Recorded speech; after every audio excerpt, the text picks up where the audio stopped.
Hi guys, welcome to Substrate 101. Here we're going to cover the basics. What I'm going to start with, I've got all my ingredients sitting out here, what we got going right now.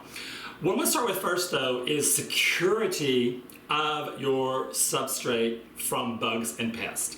Now, it's kind of so much easier that when you make up a batch of soil, that you make up enough that if you're going to keep creating terrariums, or if, like in my case, I grow my terrarium plants out, I grow my house plants out, I am growing moss and outside plants that I collect in the wild in terrarium, not terrarium tubs, but sealed tubs.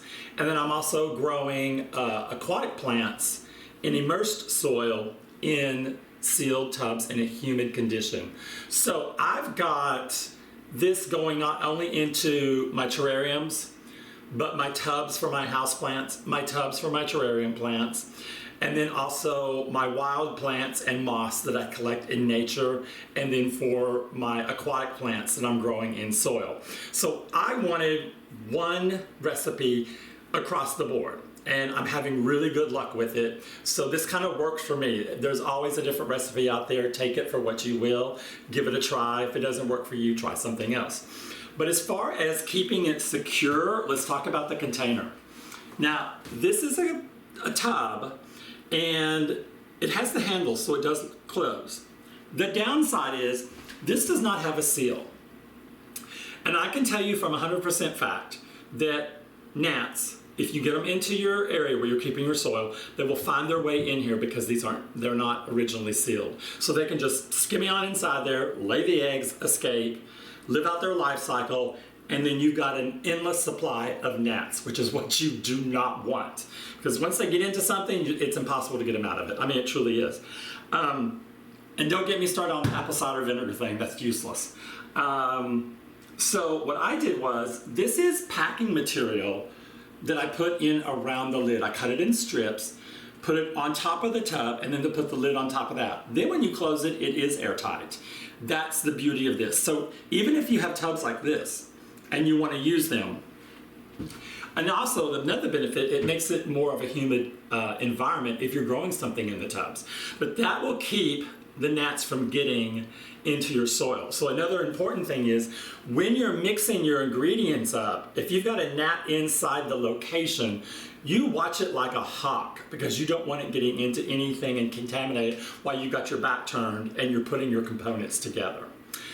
So that's kind of that, I'll put that out there.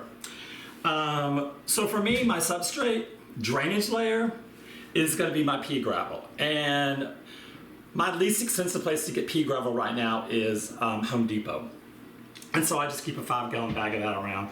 I wash it, drain it, so therefore it gets any debris that's on it, because it is quite dirty in the bag. Now, as far as my recipe, again, I didn't come up with this. I kind of stole it off a few other websites, but I like it. I'm doing what's called a 2-part 1. So, sorry, faucet. The 2-part means any container. So this could be a cup, it could be a bowl, it could be a gallon jug, whatever you're using.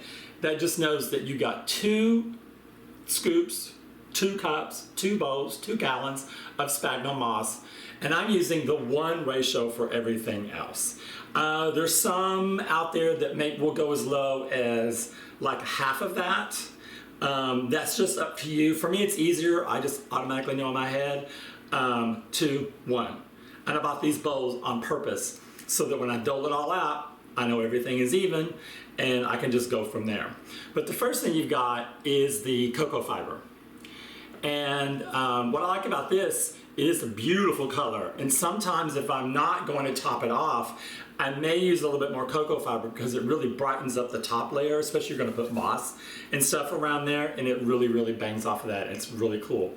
If you're doing springtails or isopods, you'll want the earthworm castings, so that adds to their overall health. If you're not doing anything like that, any bugs or anything, you probably could eliminate that. And then here's my potting soil.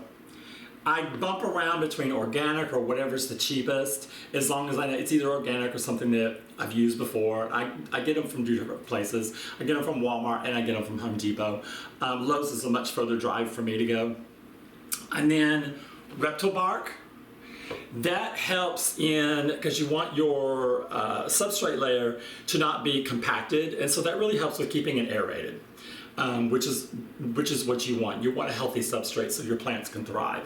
And then lastly, what keeps it filtered and purified is the the charcoal.